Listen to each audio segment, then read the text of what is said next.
running on any given day, racing on any given day, running 2 days in a row as part of a training plan, we get that picture as runners. But what about being in a race that's over multiple days?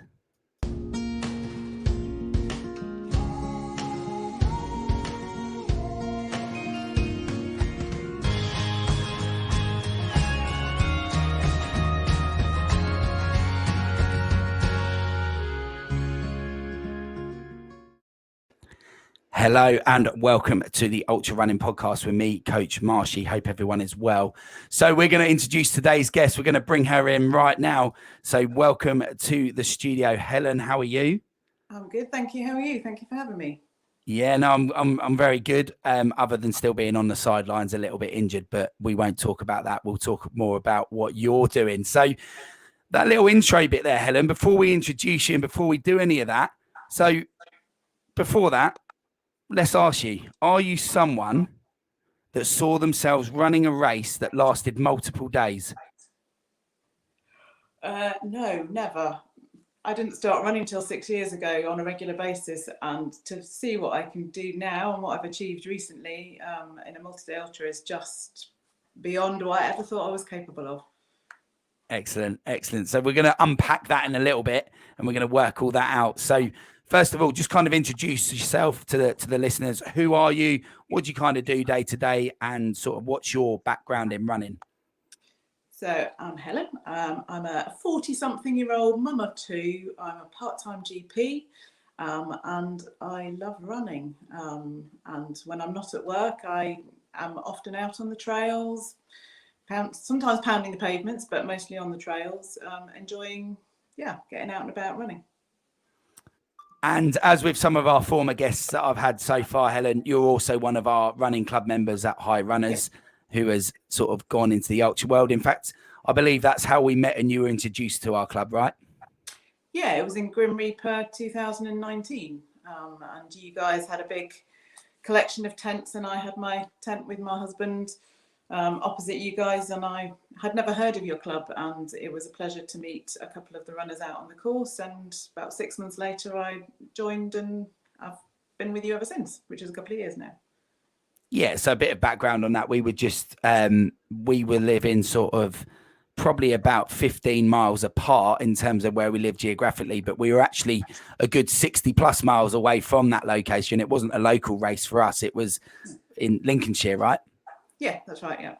Yeah, so good news that race is back. So we'll talk about that off screen and whether we're going to go back there at a later date. But let's dive into it then. So tell me a little bit about your kind of ultra running experience, where you're at right now. And in terms of, are you kind of new to this? Is this something that you've been doing a long time? Is it something you want to do in the future? So my ultra journey has been about 2.5 years long. So I've done 8 single-day ultras and 1 multi-day ultra. I want to keep doing it. I'd love to do it as long as I feel I'm capable of doing it and push myself to do different challenges, whether that be longer runs, more challenging runs, elevation, terrain, depths of winter, dark of night, whatever that might be. So that's kind of my ultra journey to date. And obviously I was running up to that point. It took me about 2.5 years to get to do my first ultra from scratch, from couch to 10K. Okay, so let's dig into that moment then where you decided to get into the ultra running world. Was it that you were kind of inspired by something you'd seen? Was it someone that you knew and you thought, why not give it a go yourself? Or was it kind of a natural next step for you? I think it was probably a mix of a few things, but it was my experience of running to that point had been a mix of some sort of city centre runs, doing sort of runs up in Leeds, the Jane Tomlinson 10Ks and Cambridge Half Marathon.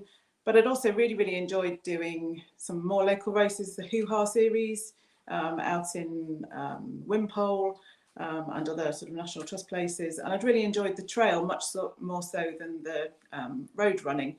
So kind of looking at sort of other local races with trail, kind of what I found at the time was sort of not the short distances, they were the ultras. And I was like, oh, okay. So if I want to run an ultra, if I want to run on trail, it felt like that's where I had to go with it. And I'm, knowing now there's a lot more availability of races and events, etc. I perhaps didn't have to, but it just seemed that was what was on my doorstep and was available at the time, and what I stumbled across, and it sort of grabbed my attention and took me somewhere I'd never been before, and was sort of out on the trails, and so it was sort of the natural next step when I looked at sort of trail running and pushing myself a bit further. Yeah, I think we can get drawn in like that. And I think if we kind of ask a lot of people, I guess ultra runners have to be drawn to the trail in some way, right? Because most of the events are not on road. Yeah, absolutely. Yeah. So obviously I know a little bit about your background, and you mentioned some previous ultras you've done. So of those ultras you've done, I think I'm right in saying you've done lapped events in terms of multiple laps. You've done single lap events. You've done A to B. Yes. Yep.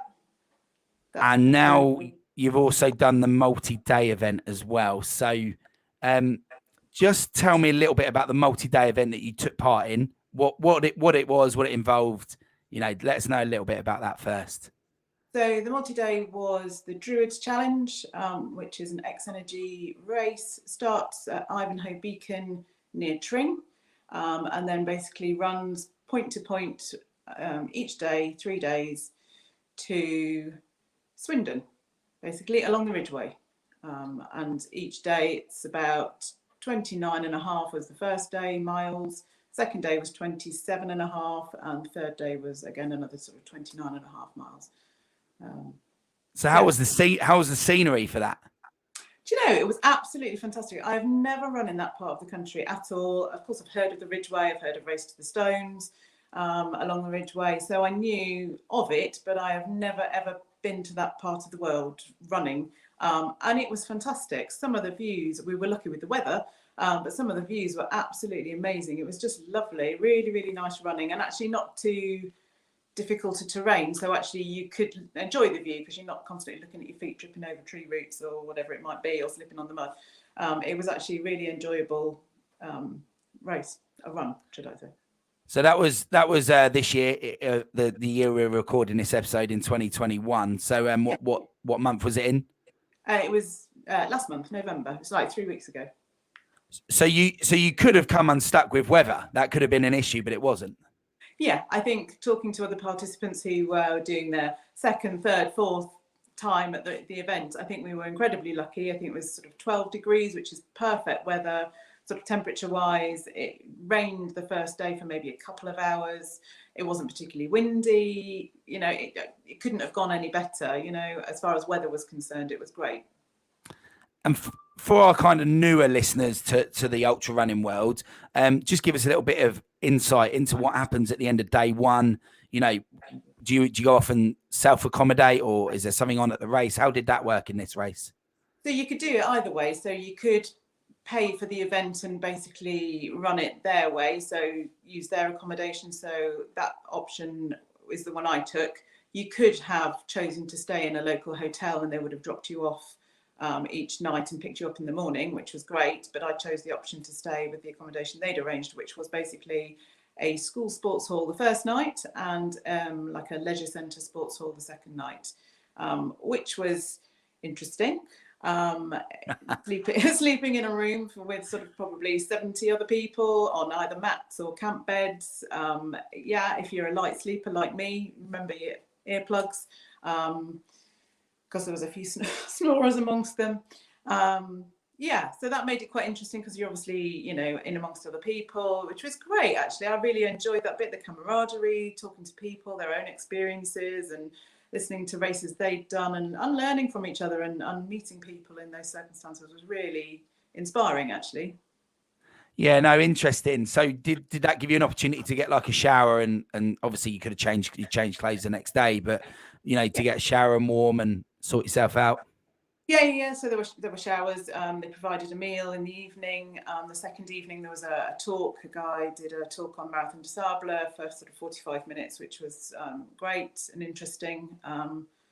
So there was other things sort of going on as well, and some people went out and sort of the first day I didn't get in until sort of maybe 5-6 o'clock. But the second day, because we started much earlier, people were getting in at sort of just late lunchtime. So some people walked into the local town and went shopping and went to the pub for a drink and things, and then came back in the evening. Nice, nice. Yes. So building up to this, you'd obviously been on this journey over a sort of a 6-year period and started doing some ultras, and then you find yourself in this. You've entered this multi-day event. What was your perspective on what was going to happen? What did you think was going to happen? What I wanted to happen was to get to the end in one piece and be happy and be able to walk when I went to work the next day. I didn't quite know what was going to happen. I think the way I've approached single day ultras has been to do them as fast as I thought I possibly could on that day. And it didn't matter if I was literally crawling across the line, as long as I did it as quick as I possibly could. That was fine, because it was a single day and you could recover, and it was you didn't really have anything on the next day or whatever. But obviously you have to completely change your tack when you've got to get up the next day and do it all over again. So I had to change how I approached it and slow it down and make it manageable that day, but the next day and then the next day again. And that mindset of slowing it down and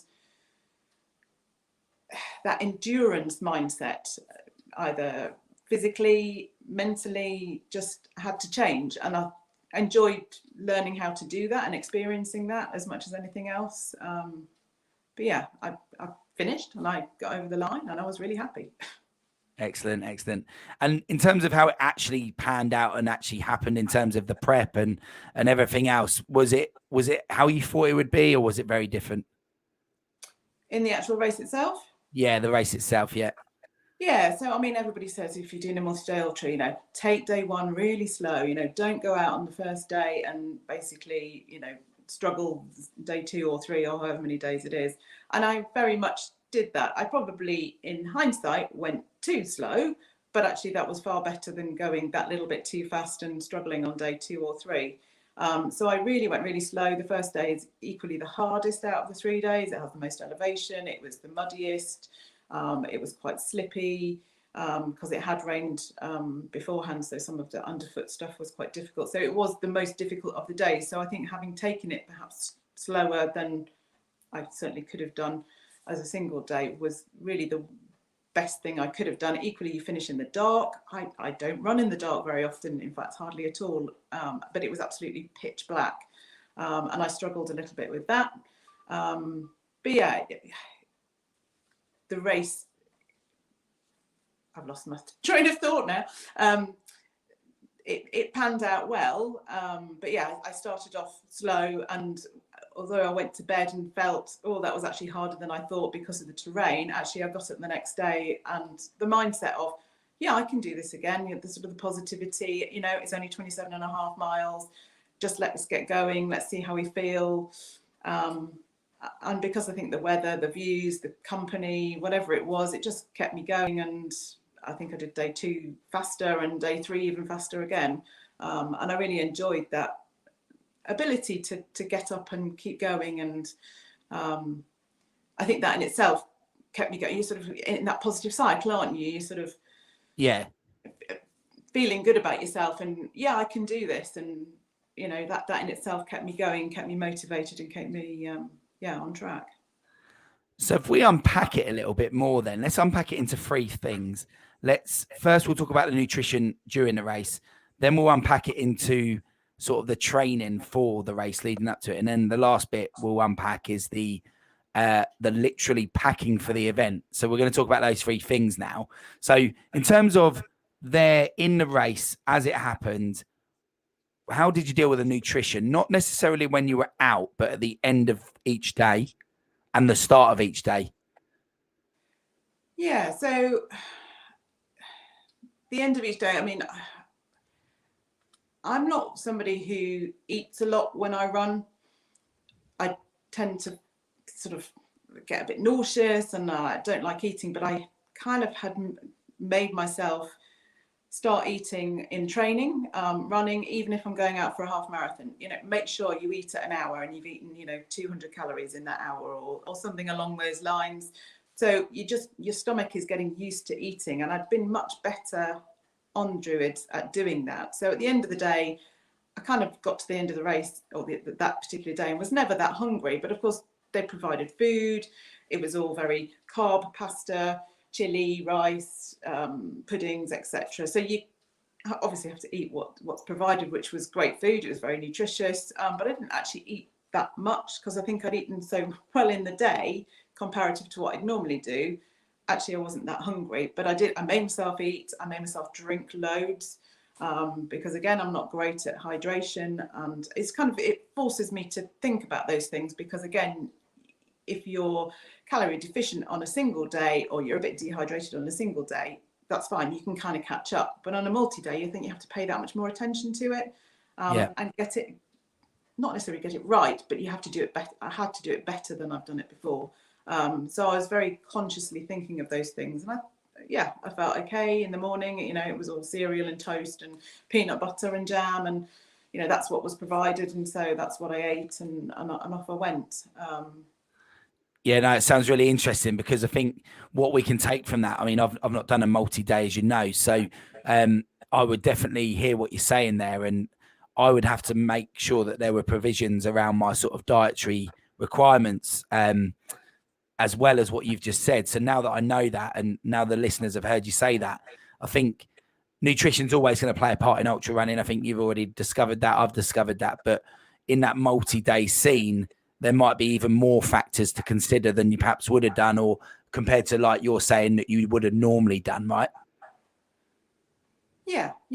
I certainly had to play it differently, and there wasn't anything I sort of packed for myself at the end of the day and thought, at the end of the event, this is what I'd normally eat, so I took it myself. I just sort of played it by what there was available.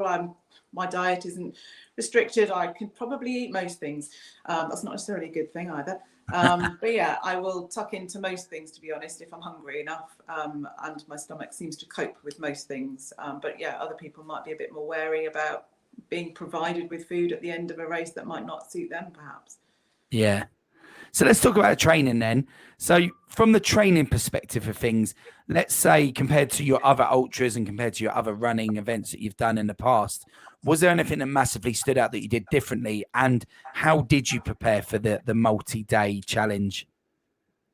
So the main thing I did was slow down. So I started, and I obviously didn't give myself necessarily enough time to really get into it, but I started doing low heart rate running about 2 months before Druids, knowing that I would have to slow down and pace myself much better, and that was quite a painful process psychologically, but I think it stood me in good stead and certainly got me over the line each day and over the 3 days. And I don't think I probably would have done it if I hadn't changed that, the way I trained, and hadn't changed that mindset of it's okay to run slow. You don't have to be charging out and going as fast as you can every time, or looking at your watch and looking at pace. I just totally relaxed. It didn't matter about pace. I have my watch on the screen which says heart rate. It doesn't say pace, it doesn't say distance, and that psychological change I think had started to ingrain by the time I got to Druids, and that was probably the biggest thing I changed with my training. I did lots of back-to-backs. So when you say about that, though, just quickly, I'll butt in there, but when you say about the psychology side of it, changing to that low, the low heart rate training, and zone 2, as a lot of people will know it. What was the psychology behind it? Was it because of the pace and the stuff that you've just mentioned? So as in, it's mentally hard to run at that pace. I think when you're used to not running at that pace, when you're used to, going to park run, for example, and running, not necessarily for a PB, but you'll go out and you'll do a good paced run and you'll run as fast as you feel you can on that day.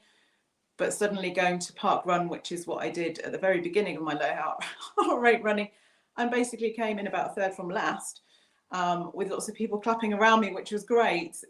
But I just felt like, oh, this is so slow, and sort of mentally like, I can run so much faster than this. But that wasn't the goal. And it's about changing the mindset of the goal. And it's not about that event. It's not about that 5K. It's about Druids and about 3 days and 86 miles. And yeah, you have to. Yeah, For no, me, I think that's such a good message to put out there, because I think runners, we can get really caught up in that 4-letter word, and we can get really like stuck that we got to work hard and get in that wastage zone 3, where there's not a lot really happening, but it feels really comfortable and we're all good there at zone 3, and we're there. But in reality, what's the goal and what are we trying to do, and bringing it down a bit. And like you're about to say, I think about the multi-day or the consecutive day training, obviously that allows you to go out that next day. So go on, tell us a bit about the running back-to-backs that you were kind of going to touch on. So, I mean, I do tend to do, consecutive days running. If you're doing 4 or 5 runs in a week, you'll invariably do back-to-back, but making them long runs, sort of half marathon, 15 miles. I think I did 3 back-to-backs a couple of weeks before Druids, 3 15 miles, 3 consecutive days. And that was probably the most I did back-to-back. But it's that knowing. I'm a bit of a runner that likes to try things out rather than, and give myself the confidence that I can do it. Yeah. Rather than, I just have to experiment and give myself the confidence to do it. So having done 3 days in a row, 15 milers, and I knew I could do that, that gave me a bit of confidence that although I was going twice as far, I could still get up 3 days in a row and run a reasonable distance. Yeah, I was going to say that actually. It's almost like you did half of the distance of each day for 3 days. Yeah. So you kind of, it's very specific, wasn't it? And it looked like at the time, I thought from, seeing you as a friend and on Strava and looking at it from a coaching perspective, I thought, wow, this is really good, specific time on feet type of training, right? Yeah. There was that element, time on feet. But for me, personally, I like I say, I'm quite I need to try it out and I need to have the confidence going into something like Druids. When I hadn't done that, I think I would have perhaps overthought it. Oh, I'm not sure I can do this. Have I got it in me? I've only done 2 days back to back. Oh, what about the 3rd day? And I'm a bit of an overthinker when it comes to those kind of things. So having done 3 days in a row, it was like, no, you can do this. You can get up 3 days in a row and you can do a reasonable distance. I know 15 miles is only half of the distance, but still it's I think if you can do 15, you can do 20, you can do 25, you can do 30. Yeah. And when you're really, when you're in that moment and you're in the race there, did you think back to that training and think it paid off, or did that not really come into it? Did you not think, does it, what I'm trying to say is do you feel like it was really worth doing that in the end? Did it pay off? I'm not sure it necessarily paid off actually in the race, but it paid off mentally for me standing on the start line. And I think for me, if I start doubting myself and thinking I can't do this, I'm not sure, have I got it in me? It is a really long way. Well, don't be so daft. Why did you sign up for this? If I start thinking those things, I think it really affects how I run. And, we all know that, when you're running ultras, there's a huge mental aspect to it. And actually just having that bit of confidence on the start line, I'm sure really, really helped me set off with the right intentions and the right attitude. Yeah, no, I can see that totally. And I think I probably had a past experience myself where I did something similar, and it almost, I don't know, it's like normalizing something that isn't normal to other people, but because you've done something that normalizes it for you, you're like you said, you're mentally strong on that start line, and then you haven't got all the doubts and the negativity coming in, right? Yeah, absolutely. And it's only me making those thoughts in my own head. It's daft, but it's just the kind of person that I am. So I just need to give myself that confidence that you can do this, just go. Yeah, no, I'm sure there's people listening, Helen. We've had some feedback on social media platforms from the podcast from people that we've never met and we've got to know now, and they're sort of saying, people are saying things, and if you're saying it, there's bound to be someone else that does feel like that, and it's really good to hear your kind of perspective on that as well, because I guess you don't really know until you get into the ultra world what you're going to think, but it's pretty daunting, right? Even for a 1 day, let alone 3 days. So no, fair play. So when you're on that start line, then what was going through your mind on that start line? I kind of just wanted to get going, really. The race starts on this Friday at 11 o'clock. So I'd been up at 5 o'clock in the morning, having Porridge, I'd got on the train from Ely, I'd got to London, I'd walked across London, I'd got the train out to Tring. So I felt like I'd been on this big journey by the time I even stood on the start line. And I think for me, I just kind of wanted to get going. And I'm, as with many people, and I've heard other people say it, it just broke. You can't consider standing on the start line and going, right, I'm about to run 85, 86 miles with 2,000 meters of elevation. You can't, for me, I couldn't fathom that. You've got to break it down.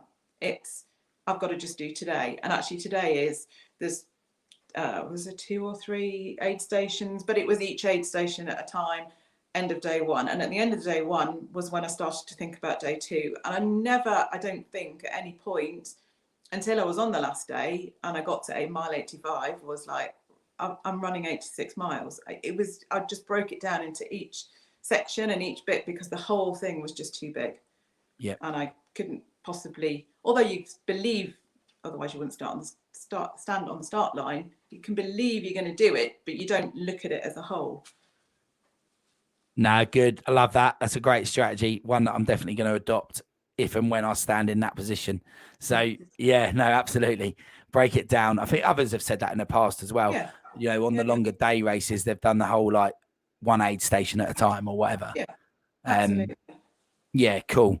So, all right, you've just explained a bit about getting to the start line there, because the next thing I wanted to ask was, how do you pack for something like this? You know, you've got 3 days. You know, you've got to take all this kit. You've got to carry some with you, I'm assuming. I'm assuming they take some sort of bag for you along the way. How do you pack for it? Like I say, there's 2 things. There's what you run with every day, and obviously there was some mandatory kit, including particularly on the first day, your light, because you were finishing I finished in the dark. Waterproofs, food. Although there were aid stations, I wanted to practice kind of being self-sufficient in a way. So I didn't, apart from filling up with water, I tried not to take anything from the aid station. I did fail on the last day and grabbed 3 bags of Haribo. But yeah, on the whole, I was self-sufficient on the run. So I had kind of this mandatory kit. I get really cold, so I had gloves, I had an extra layer, I had my like duvet down jacket thing packed in there. So I had quite a full backpack, but only because I know I get cold and wanted to be self-sufficient. And then there's the bag that you have that they carry, like you say, they take it from point A to point B to point C to the end, day to day with your sleeping bag and your washing stuff and a whole change of running kit, which I packed separately. So I had my day 2 kit with my day 2 food, my day 2 elevation map and where the aid stations were. So I sort of separated everything out. So at the end of the day, I didn't have to think, what am I going to wear tomorrow? Because I had all my day 2 stuff there in one pack, and I just emptied it and put all my dirty stuff in and repacked the bag.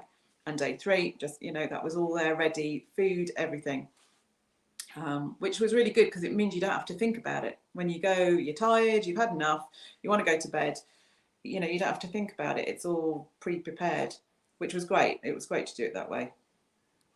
Yeah, I like that. That's really cool. That's, like you said, you're probably taking out some of the friction, right? Yeah, it's a headache you don't really want to have at the end of the day. And there was definitely people who were doing the same strategy as me. They'd sort of pre-packed the days because you just don't have to think about it, and you don't have to worry, have I forgotten this, have I forgotten that, and where's my light? And I'm a bit of I pack my bag in a certain way, so I know where my light is, and I know where my first aid kit is, and I know where my painkillers are should I need them, and I know where everything is, and they're all in certain pockets. So it's that routine that I've got in for single day, and then there was the extra bit on top for the multi-day, and I think that helped because it just took that, it just becomes an automated process. You don't really have to think about it. So in relation to this specific event, then, would you go back and do it again now that you know about it? Would you go and perhaps try and do it again and maybe go a bit quicker, maybe do what you've learned and take it to that again? Or would you just sort of move on now to something else? I would quite happily do that event again. I thoroughly enjoyed every minute of it, not just for the event as in the race itself, where it took you, the ridgeway, etc. It was fabulous. But actually the people, the event organisers, the other guys running, really friendly. I really enjoyed it. But they do other ones. They do a 2-day race and another 3-day race. So I probably would try one of their other events and go somewhere else. There are so many out there to choose from, aren't there, that I feel like I haven't got enough time to fit them all in. Yeah, no, I agree, and I definitely agree with that. The bucket list just seems to grow and grow and grow. But what would you say to someone like me then, who hasn't done a multiple day race? Would you say that's a good one to go and give a go? Yeah, definitely. From an organisational perspective, it is hilly and undulating, but it's not too difficult underfoot.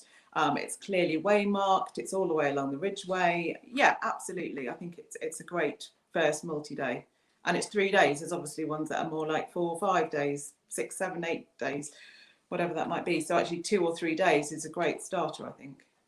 Yeah, you mentioned that on the second night there was a talk about a guy that had done marathon to Sarbs. You know, what do you think to things like that? Marathon to Sarbs isn't my cup of tea because I don't like running in the heat. But longer day events. At the end of day 3, if someone had said, "Hang on a minute, you've got another 2 days to go," I would have been like, "Yeah, bring it on." So I think if you've got to day 2 or 3 and you've taken it sensibly and you've not overpaced yourself, why not keep going?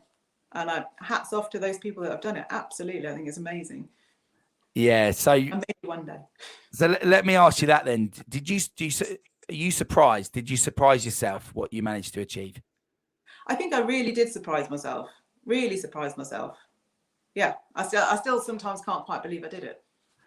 Yeah, no, that's it. Certainly do get those moments. I think you'll agree, and others certainly have said that you get this moment where you wonder how you ever actually did that challenge. Now that you sit and think back to it, but actually you did, and it's a great achievement, Helen, and it's been great following that journey from my perspective here as well. And I think great credit to you, and listening to what you had to say about it definitely is very helpful for anyone who's listening to perhaps go out there and say, do you know what, let's give it a go now. There's some good strategies there, especially with the packing of the bags, reducing that friction, really important, I think. So yeah. I might even give this one a go, Helen, and see what we can do. You never know what you can achieve unless you try. Absolutely, yeah, no, absolutely. And I think we've all surprised ourselves, even becoming ultra runners. There's people that have obviously probably been involved in running and the sport for a long time, but perhaps you and I, Helen, weren't people that wanted to be ultra runners when we first started running, and it's kind of developed, and now here we are. Yeah, absolutely. We're doing a bloody podcast about it. Who would have thought that I would have been a host of one and that you would have been interviewed on one? Probably never. Here we are. An out of body experience. Yeah. So, moving on from that then. So let's talk about the ultra world itself, and sort of your perspective of it. So what do you think to the ultra running world, and what do you think to that ultra running community?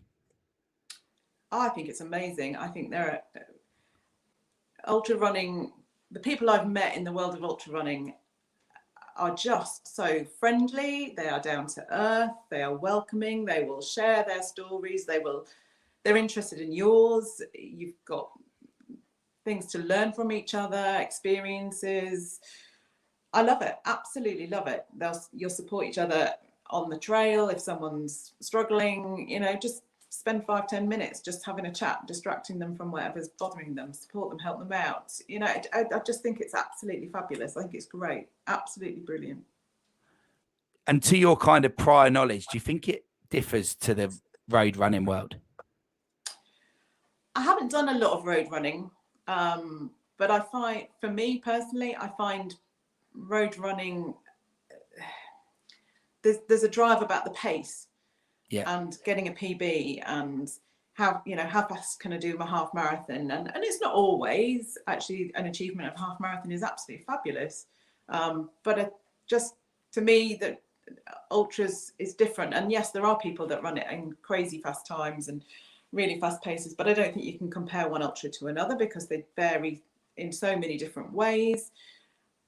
There's so many other factors involved in achieving an ultramarathon. It's not just about the distance, it's the terrain, it's the elevation, it's the elements, it's the time of year, it's running in the dark, it's, you know, all those other elements that go with it that add an extra challenge, means that actually the achievement is just finishing it. If you don't do it in an, you know, a pace that compares anywhere to the same distance on road, that's fine, absolutely fine. It just takes, to me, it takes the pressure off the pace, and it means you just enjoy and get through and challenge yourself, and yeah, the achievement is fantastic. Yeah, and like something that I would just ask you on that. Do you think this, the following statement is true, that you end up in places that you're there because you're running, but you'd have never ended up there unless you were a runner, and also perhaps what you get to see doesn't really have a lot to do with running, but you're seeing it because you're there as a runner? Yeah, I've certainly been places that I would probably never have been as if I wasn't a runner. And my mindset is a bit about, I'm an ultra runner now, so where can I go next? Which race can I sign up to? Which, not necessarily exotic place, but, you know, can I find somewhere that I've never been and I'd like to go? Is there a run there? Oh, well, yes, there is. Let's sign up for that. There's definitely a bit of that about it, yeah. So you mentioned at the beginning in the intro that you're a mum and you're a wife and you're a part-time GP. So what does that lifestyle and those people think of you being an ultra runner? When it comes to the kids, they always ask if I won. Clearly the answer is no. But, you know, 2 boys, they're all about the pace and how fast can you go. And, you know, their idol is probably Usain Bolt, which clearly is not my demographic at all. But yeah, my youngest absolutely loves it, always wants to know whether, when I'm going on a race, you know, can I track you? Can I watch you online? And, you know, there haven't been that many races where I've been able to do that, unfortunately. Yeah, on the whole, they're incredibly supportive. I've just had my birthday. I've got a whole selection of running gear, which was absolutely brilliant, from the kids and my husband. Yeah, they're supportive. It does take a lot of time, and I have to be very aware of the fact that, you know, I'm away for a weekend, and I was away a few weekends before that, and it does take me away from my time with my family at times. But I think there's always a balance to be struck, and I wouldn't be me now if I didn't run. So it's balancing up that family life with time spent running. And I do a lot of my running, because I work part-time, I do a lot of my running when the kids are at school and I'm not at work. Yeah, so obviously it perhaps doesn't have that impact, because actually they don't miss you in that time because they're at school, right? Yeah, absolutely. Yeah.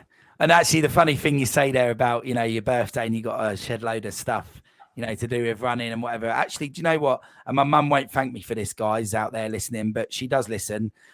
She won't thank me, but it can be really difficult to buy for your mum at Christmas and birthdays. You know, and actually, if there's a hobby like running, there's always something to buy, right? Oh, absolutely. A pair of socks, in gingy socks.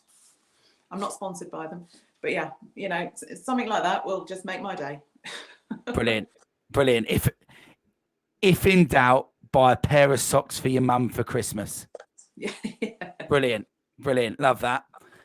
So, talking about the ultramarathon world and your experience of it, what's the worst experience you've had, either like in a race or prepping, or, you know, right out there in the woods, up a hill, whatever you're doing? You know, what's the worst, you know, what's the hardest or the worst experience you've had? So the worst experience I had personally was in September, when I did the Maverick X Peak District Ultra, which is 35 miles, I don't know, something like 1,400 meters elevation, race. And it was the heat. And I said before, we're talking about Marathon des Sables there, I just don't run in heat. My body just doesn't cope with heat very well. And it was quite a hot day. It was probably 23, 24 degrees, but it was the humidity, absolutely awful humidity. I literally was standing on the start line and I think I broke into a sweat just standing still. It was that humid. And it didn't matter how much fluid I took on board by half marathon. So it was there was different races. There was a 10K, a half marathon, a marathon, and an ultra marathon, sort of in loops, and you sort of paired off the further round the sort of the one side of the loop you went. and it got to the split between the marathon and the ultra marathon, and I was in a bit of a mess. I was really dehydrated. Had a headache. I felt sick. I felt dizzy. Just felt awful. And it's probably the only time when I've thought to myself, I'm not going to get through that. I'm not going to finish this. I'm going to have to, break off. I'm going to have to stop. Shall I go down the marathon route? And I decided at the point where the marathon and the ultra marathon split, that actually it didn't matter about whether I was going to do 26 miles or 35 miles. Actually, the next 2 or 3 miles were going to determine whether I finished or not. So I decided, that's it. I'm going to keep going on the ultra marathon route. And at the next aid station, if I don't feel any better, I'm going to have to just call it a day. And so I just walked. It was all uphill. Literally, I was sweating cobs. I was drinking everything I could. I topped up at the aid station before the split. I was drinking. I was just doing everything I could. I started eating even though I felt really nauseous, because I thought I'd probably, equally because I felt nauseous and not really eaten anything, probably a bit calorie deficient, and I somehow made it to the top of the hill where the next aid station was, and I didn't feel great, but I knew I certainly didn't feel any worse, and I probably was starting to feel a little bit better. And equally, it was then flat and then downhill, and I decided to carry on. But there was sort of a 4 or 5 mile stretch there where I just felt dreadful, and I never experienced dehydration like it. And I was glad I managed to turn it round, and I felt better, and I finished the race, and I finished feeling probably the best in the last 3 miles as I did the whole race. But I've never felt anything like it in my life, and it was quite an experience. And perhaps in retrospect I should have stopped, and I shouldn't be so stubborn and put my foot down, and But that's the ultra marathon world, right, Helen? Is that we are challenging ourselves against that course and pushing ourselves and the boundaries, right? Yeah, but there equally comes a time where you have to say, I need to be sensible here. And actually, I think on that time I was okay, but it could have gone the other way. And I think sometimes it's sometimes a bit of a wake-up call that you might challenge yourself, but equally sometimes the challenge is saying you need to stop and allowing yourself to say, today is not the day. And actually, a question that I would never normally get to ask, but I do today. As a medical professional, as a GP, what do you think to the ultra world? I think it's great. I think physically there's nothing, and mentally there's nothing wrong with challenging yourself, doing it wisely, safely, with adequate training, strength and conditioning, looking after yourself in that process. Why not? Why not? Love it. Love it. Absolutely. So some quick fire questions for you then. Let's see what you say. What is your favourite ultra so far? Oh, it's like picking who's your favourite child, right? You love them all. No, I love them both the same. Honest, I do. Race to the Castle, I really, really enjoyed. I know, for a completely odd reason. I know this is a quick fire question, so waffly answer, but just that's the furthest I've ever run in one day, and that, in a way, was harder than the Druids because it just was 13 hours on my feet, and it was miserable weather, and there was no views, and I had wet feet from start to finish, and had blisters by the end, and you could say, well, why is that your favourite? Because actually, it was one of the most challenging. Yeah, and I did it. Yeah, and I can imagine there was parts where you were on the North Sea, right, and it was just gusting and horrible, and the elements were coming in, right? Yeah, but that sense of achievement was probably the greatest because it was the most challenging with the elements. Yeah, and then let's go for 3 if you want to, but bucket list races. So one bucket list race, which I'm not sure I will get to do, but I would love to, is the 100-miler Tarawera Ultra in New Zealand. Yeah. From Rotorua. I have a bit of a love for New Zealand since I visited when I was 20 something, quite a long time ago.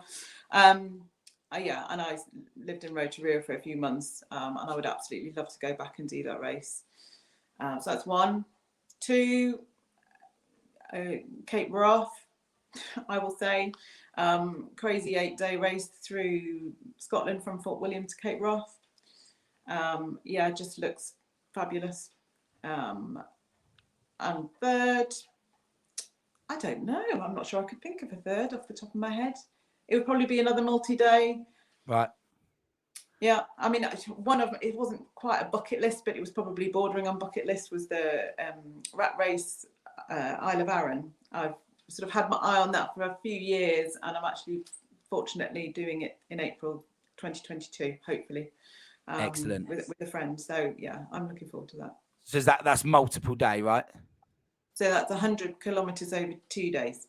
Wow. Okay. So yeah. So another experience of that multi-day event for you then, hopefully in April. So that'll be good. Totally different terrain, bogs and mud, and 3,000 meters of elevation in 2 days, which is quite a lot for me in Cambridgeshire. Yeah. Yeah, looking forward to it. Yeah, no, good. That'll be cool. I'll look forward to following that journey. And a little bit more of an in-depth question, if you want to answer it that way. What does running mean to you? It just means so much to me, really. It's ingrained in a way in who I am at the moment. And I feel fortunate that I've been able to run consistently for 6 years now, and I don't know when that journey will end. Fingers crossed I can keep running for, the foreseeable future, for the long time. I'd love to be running in my 60s and 70s.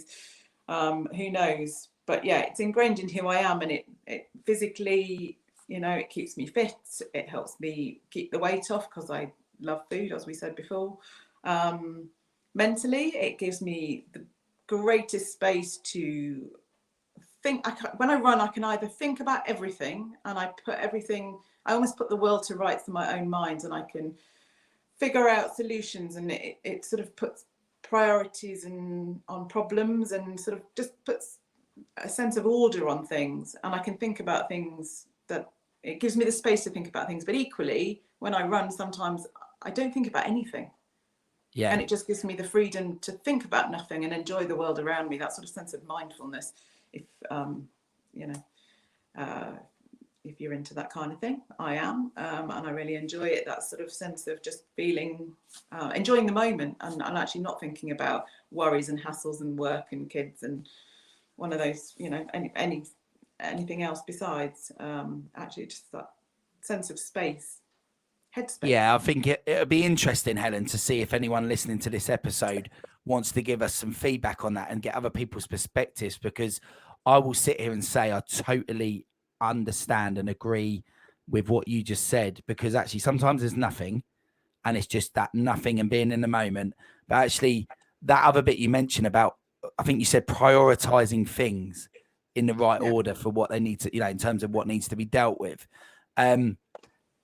Being an injured runner right now, lacking that running, you should see how certain things in my life can fall apart because of the lack of that. So I totally understand what you're saying, and it'll be really interesting to all the listeners out there. Why don't you comment on this on anywhere, whatever platform you're listening, and just reference this question, because what does running mean to you? And what Helen said there, and what I agree with about, it can be thinking about nothing, but it can be thinking about prioritizing your things in your day or your week, whatever you do. And let's see what you guys think. Give us a little comment if you want to on that. That would be interesting to hear. But thanks for coming, Helen. I'm really enjoying listening to all of that, and some of the strategies that I've personally picked up are great, and hopefully I'll get a chance to give some of those a go in the future. But yeah, we really appreciate you coming on the show. Well, thank you for having me. I've enjoyed it. Good stuff. Good stuff. So guys, all those listeners, I hope you enjoyed yourselves. And if you do think it was useful for anyone that's going to do a multi-day event in the future or going to do their first one, maybe pass this on to them, show them the link. If you have listened on this, if we could ask you to give us a rating and a review, that'd be really appreciated. And if you are on the YouTube, please leave a comment in the box and I'll be happy to answer any questions on anything you've got. So I hope you've enjoyed yourselves today listening to today's podcast, and I hope to meet you here again next week to discuss more on the Ultra Running Podcast with me, Coach Marshy.